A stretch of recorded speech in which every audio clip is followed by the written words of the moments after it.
meeting is everyone. being recorded. Welcome to Conversations with Women Like Me. I'm Julie Fairhurst. I am the founder of the program, and I'm also the book coach.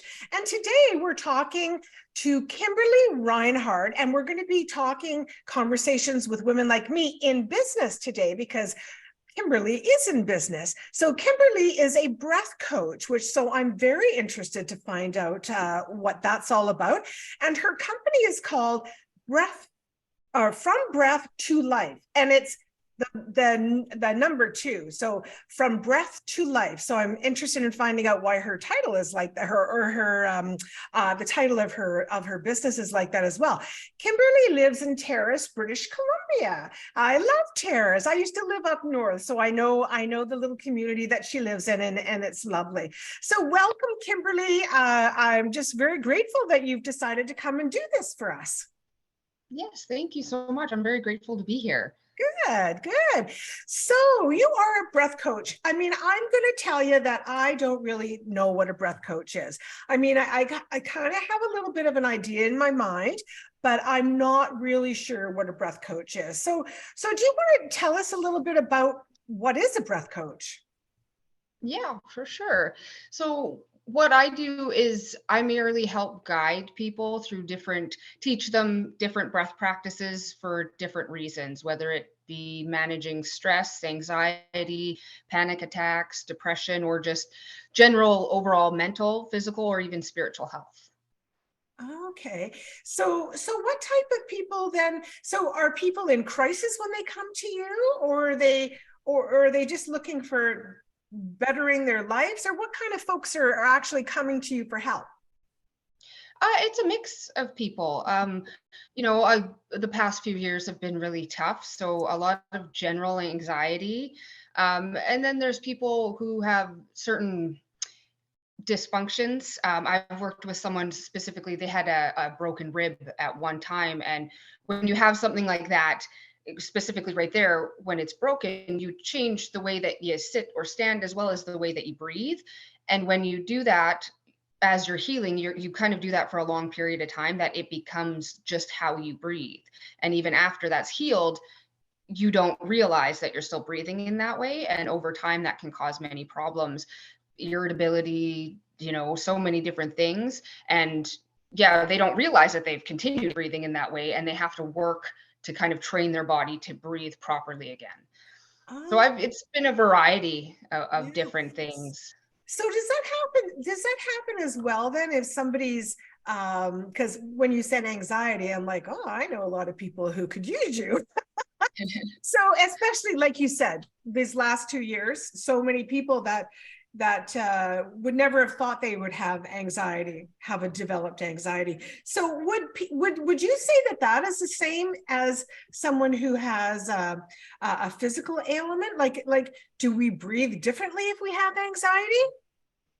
We do, in many different situations. With anxiety, a lot of the time, it depends on the situation, but normally we breathe shallowly. We don't take, full deep breaths. Not that we should do that consistently, but we breathe shallowly. Normally we're hunched over, which, makes it hard to breathe deeply. And over time, that makes you foggy headed, irritable, you can't think straight, and that can lead into other things. Oh, very interesting. Yeah, I mean, years ago on TV, I'm talking probably dating myself now. Years ago, one of the joking things on TV would always be somebody breathing into that paper bag. Yeah. When they were having a panic attack or an anxiety attack. But should we be breathing into paper bags? I don't know. In certain instances, like it is, I think people started doing that because in certain cases it can help. So yeah, in a way that could help in that situation, but there are so many other different practices that if once you learn them, you can use them anywhere at any time. So as a breath coach, then is your job then to you're teaching people how to breathe differently? Is that what you're doing? Well, so if someone comes to me and they have certain, like if they're coming to me with something specific, then we work specifically on that. Sometimes people just come because they're curious and they kind of just want to learn how to, you know, just learn little practices to help them throughout their day and life. And then I do host classes, specifically more recently, I'm hosting a class for anxiety and sleep. I've dealt with a lot of people recently that have either high anxiety but or have trouble sleeping. So I've kind of put classes together in that sense, and I do it those in like a group setting. So do you do that in person, or is it something that you do on Zoom or on? Well, both I can do. When I got my certification, the world had just shut down. So Oh, working with people were one, there was a period where we weren't allowed, but even after, as things started opening up, people were a little bit hesitant to come and breathe around other people. yes. Yeah. So I was, at first it was all Zoom. And now that things are changing, I am doing a lot more locally in town in person. Okay. And so what age groups, like, is it just all, like, would you help children as well, or is this more just something adult wise? Well, right now, as there's more learning and a little bit more certifications I could get, I would be able to work in person with younger people. But for now, it is just adults in these settings. But I would really like, and I want to bring this into schools because I really feel that one, it's something that is available to everybody and you can do it anywhere. And it's such a great tool to manage your emotions and your stress and your anxieties. And if we could teach that to our children so that they can kind of grow up having those tools, that we could do them a great service in doing that because we are trying to learn how to do that as adults, but if we could teach them how to do that before they get there, they might do better things as they kind of go off into that. No, well, and I think children need coping mechanisms, healthy coping mechanisms as well. And so I think that our schools are there for teaching, but not necessarily teaching coping mechanisms. Yes, true. Yeah, for sure. Um, when you're talking, I was remembering. So I've been a real estate agent for 32 years now, so a long time, been in sales. And I remember, I don't know, about 10 years ago, I had this lovely lady as a client, and I was selling her home, and we were going in looking at condominiums, apartment buildings for her. She was downsizing, and I remember because it twigged my memory when you were talking. She was breathing differently. So we'd walk. So as soon as she would walk in the door, she'd go.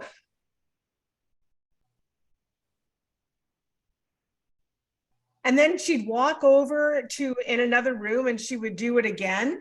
And then she either got a feeling for it or she didn't. But I think but now, and I remember thinking, oh, I got to listen to how she's breathing to get a cue as to whether or not she's interested in it. But is that the kind of thing that we can do? Yeah. Well, and that too, when you're especially looking at a place like that, kind of doing that calm breathing, you're kind of allowing yourself to connect deeper to that intuition that we all have. Yeah. So she was probably just kind of trying to see the energies there and yeah, no, that's definitely something we can do. Yes. Yeah. When you say that now, because she is quite a spiritual lady, I bet you she was trying to connect into her intuitions and yeah, which is a good thing because this is going to be your home. Yeah. Right. So if it's not jiving with you at first, the last thing you want to do is buy something and then not be happy there. So, yeah.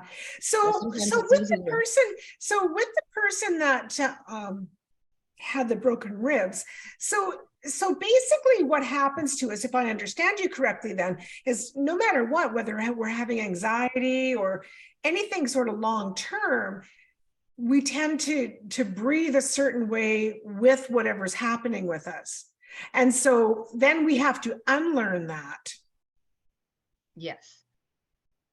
And does it take a long time to unlearn those things? It depends on the person and what the specific issue is. It can take time. But normally with proper breathing, it doesn't take too long. But again, with the broken ribs, I worked with this person for about a month until they started actually noticing a difference within themselves, not just with how they were breathing, but how they were feeling because they were breathing better. Right, right. Yeah. And so you said that you also were doing a class to help people with sleeping. Yes. Well, I think that that's a big problem out there. I don't think It people sleep seems to be. properly. And so what tips can you give people that if somebody's listening right now and they're having trouble sleeping, what kind of a tip could you give them around breathing to make it maybe help them? I don't know. Is it to help them fall asleep faster? Is it to stay awake? Or I'm sorry, is it to like if they wake in the middle of the night, they can do this and fall asleep again? Yeah, well, with breathing, I would always suggest like the basic things that people say, try to not drink coffee and all the things, no screens. Um, Deep breathing with extended exhales. Just deep, full, fill up the belly, fill up the chest, and then try to make your exhales longer than your inhales. And normally 1 to 2 ratio. So 4 seconds in, 8 seconds out. And are you holding This that breath as well or no? Just for general, I would say no. Okay. You can do this. There's something, it's called 4-7-8 breath. You inhale for 4, hold for 7, and exhale for 8. This practice, you have to be careful. Elderly people, pregnant women, and children might have a harder time with the hold and the exhale length. You can shorten the time, or you can just count faster. Yeah. um, but holding your breath, I would do some personal research or reach out to someone who has knowledge on it, just because if you are dealing with anxiety and certain things, holding your breath can kind of elevate that with certain Oh, people. So okay. you have to be a little bit careful. Yeah, yeah. Okay. So don't hold your breath. And so you're breathing in. Can you show us? Yeah, when you start breathing in, you fill up your diaphragm first, Yeah. and then you move into the ribs and just a big full, fill up everything, and then just exhale as slow as possible. And then as you do that, let your shoulders and your head relax. If you're laying down in bed, then just kind of let yourself melt into your mattress. Yeah. And I would say 5 to 10 times if you're just laying in bed trying to get relaxed. Yeah. And then normally you wake up at night. I don't have a lot of experience. I sleep pretty well. But I would say do the same thing. Yeah. I would think it would be a little bit easier if you've woken up in the middle of the night to kind of put yourself back to that Yeah. with a few good deep breaths. Well, I was just thinking about my husband because last night my husband woke up and he said, I woke up and I laid here for an hour before I could finally fall back asleep. Yeah, no, I definitely try. Try a Yeah. few good deep breaths and just keep your body as relaxed as possible as you're exhaling. Yeah. Yeah. I think that, yeah, I actually, now that I think about it, I have a friend who told me that she has trouble sleeping as well. So I'll be on the bandwagon. So it's 7 in, no, it's 4 in, Yeah. 8 out. 7 holds. Yeah. Or 8, sorry, yeah. 4 in, 8 out. Yeah, not 4 with the in, hold. 8 out. 4 in, so double whatever you're doing. Yeah. But before you go into that, just allow your body to take a few natural deep breaths just to kind of get a good rhythm and Yeah. then move into it. Yeah. So Kimberly, why did you decide to do this? What was your what spurred you on to get your certification and become a breath coach? It was when I started on my spiritual journey, I started with meditation, and breath work and meditation kind of go hand in hand. Yeah. So it was, I don't even remember where. It was a YouTube video. I know it was a man speaking, and I've tried to find it, but it was just a basic practice, pretty much what I just said, except for without the count. Right. Just big inhales and just kind of a restricted, longer exhale, and just relaxing the body. And it was over a period of time when I started doing this that I started noticing in myself how I was managing myself better, specifically when it came to like I had children. And as a mother, as a parent, we always have those moments where maybe we've overreacted and, yelled or when we shouldn't have. And I Yes. just noticed that over time, I was handling these situations better. And then it came to a point where I was, before the moment happened, like I could tell that, oh, something, emotions were coming up or whatever. And I'd be like, oh, okay. And I'd breathe a couple times. Yeah. And over time, one day I was in my kitchen and I could hear my kids argue or about to argue. And I got up and all of a sudden I hear my daughter go, oh, wait.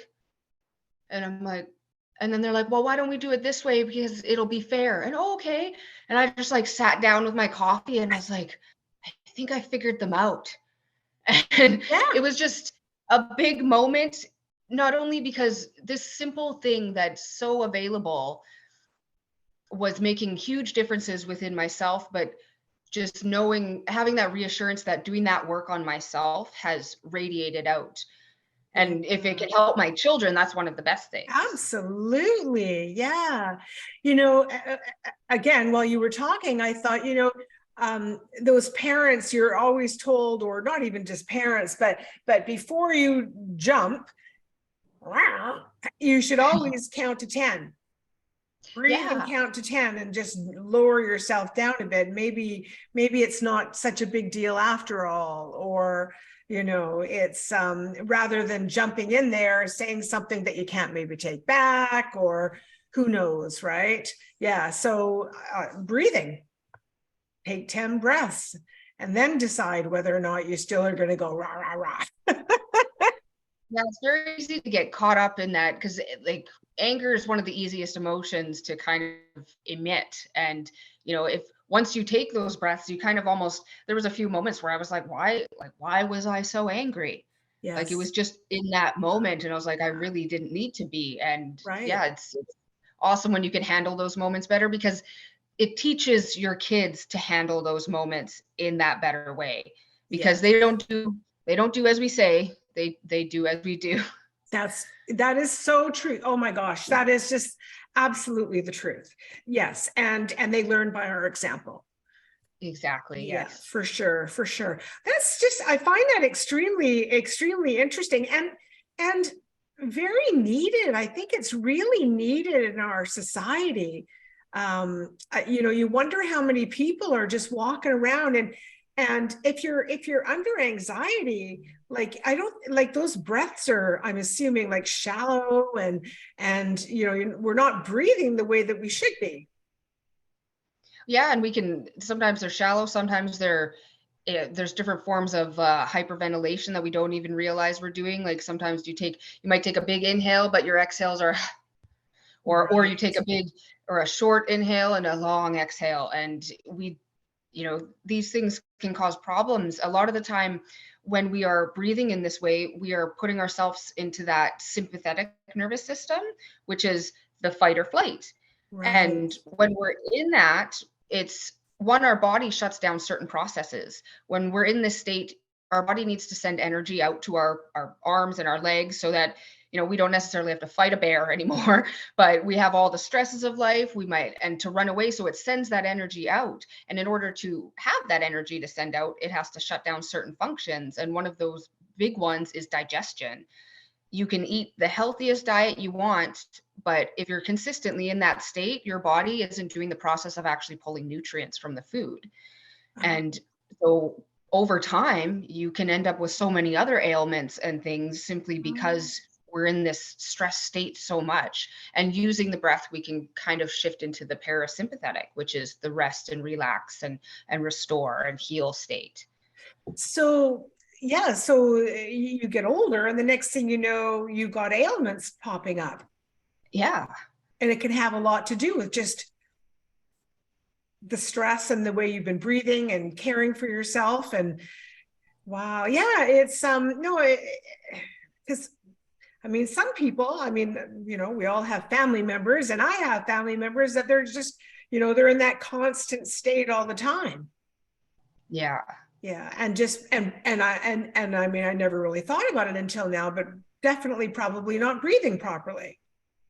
Yeah. And it causes, when we put that stress on our body, it causes that inflammation to happen. And a lot of the time, yeah, over time, once we get older or something, we end up having little things that pop up, which can snowball into bigger things. And a Yeah, lot of the time, it was simply because it started at something so simple as just our stress and our learning how to breathe and relax our body when needed. And, a lot of the time we end up treating those things that happen with other things that don't necessarily fix it. It's just kind of right, a band-aid for it, and we don't look at the cause of what happened. right. Absolutely. Yeah, yes. Yes, I agree. A lot of the stuff that we do out there is band-aids. Yeah. And this just seems so simple. It is. Yeah. It just seems like a very simple way and healthy, simple, and something you can do that nobody even knows you're doing it. Well, exactly. Yeah, depending on the practice, there are certain ones that are a little bit more intense, but yeah, most of Right. the time, if you wanna sit at your desk or in your car and just take some deep breaths, you can make it as quiet as you possibly can, and no one has to Yeah. know. Yeah. No, I think that, and yeah, I mean, and I don't think a lot of people think about this. No, and it's something that it's right there. It's Yeah. always happening. Yeah. So when someone comes to you, do they always, do they normally know what they're like? Why would they come to you? Like, would they, like, what, do they normally already know that they're, what the problem is, or do they come to you and then you help sort out what their problem is, like what the issue is? It can be both. Some people, again, curiosity, maybe they have just heard of it, whether online or through a friend, and maybe just kind of want to know what it is. I know a lot of people, specifically someone who was dealing with the sleep, is trying many things, different Reiki healings and meditation, and this is just something that she heard of, and she was like, oh, she saw in my ad that it could help with sleep, so she just wanted to see. Yeah. And then there are people who do know about it and need a coach and want a coach. There are sometimes where people just think that they have problems, they're unsure, and through working with them, I'm like, I can look at how they're breathing and be like, okay, well, I noticed you're breathing this way, and if we maybe change it, maybe it can help whatever ailment you're dealing with. Right, right. Well, breath is obviously important, because if we're not breathing, then we're in big trouble. Well, exactly. It's something so essential. Yes, it is. Yeah. And the thought that it just can, I do a lot of meditating. So I do understand that whole, breath relaxation. So but I never, like, it came back to me about the lady that I had as a client, going into the apartments and just, and at first I thought, well, that's weird. Yeah. Because I wasn't really sure what she was up to, right? But that's her thing. I just leave her alone. But really, she yeah, she was getting the feel for what, how she was feeling, and intuition about that particular home for her. And so there's a lot of uses for this. And I'm assuming, as you said a few minutes ago, about like when we're breathing, it's helping all of our organs. If we're not Yes. breathing properly, something's going to be lacking in our body. Yeah. Yeah. Well, yeah, because you're bringing all the oxygen in, but then also just your pattern of breathing can switch you from those two different states. And, Mm-hmm. the sympathetic is there for a reason. It's kind of what gives us drive. And if we ever need to run or fight anything, that's there. But, we can't consistently be in that state because it's there for a purpose. But Right. again, that purpose can only run so long. I heard somebody once explain that fight or flight stuff. They said they were talking about the animal world. And so you imagine a deer and I don't know, a wolf, and the wolf is chasing the deer, and the deer has now got to run and get away from him. But as soon as the wolf has stopped chasing the deer just starts eating. Like Yeah. it goes right back into the relaxed mode, and starts to eat and do its thing. Where we humans, I don't think we carry that, Yes. and not healthy. to carry that stuff around for long periods of time. No, because it's, oh yeah, over time it builds up in can come out in many different ways. And actually another thing that I hear all the time, I don't know if you've heard this one, if you've ever heard or seen ducks fight. I don't think yeah, I've seen them fight. Yeah. Have you ever seen afterwards when they shake? Yes. Okay, they are actually aren't the only animal that does this. There's other animals that do this, but there's a reason for that. Because when we are in like such an intense moment and we have adrenaline, we have all that energy within us, and what they do is when they shake, they get rid of that energy. But what we do is we hold on to it, and then it ends up causing us problems. And that's why one of a good breath practice I like to do is sighing and shaking. You just kind of stand around and shake, and you just kind of get rid of all that extra energy so that it's not pent up and gonna come out later. Oh, I never would have thought. Yeah, Yeah. it's kind of cool. Yes. So what you were just describing then, so I mean, I suppose you could do that at any time, but that's if you were dealing with a really intense situation or something, you want to just get rid of that, just shake that off and be done with it. And what kind of breathing are you doing then? Are you doing that? Sorry?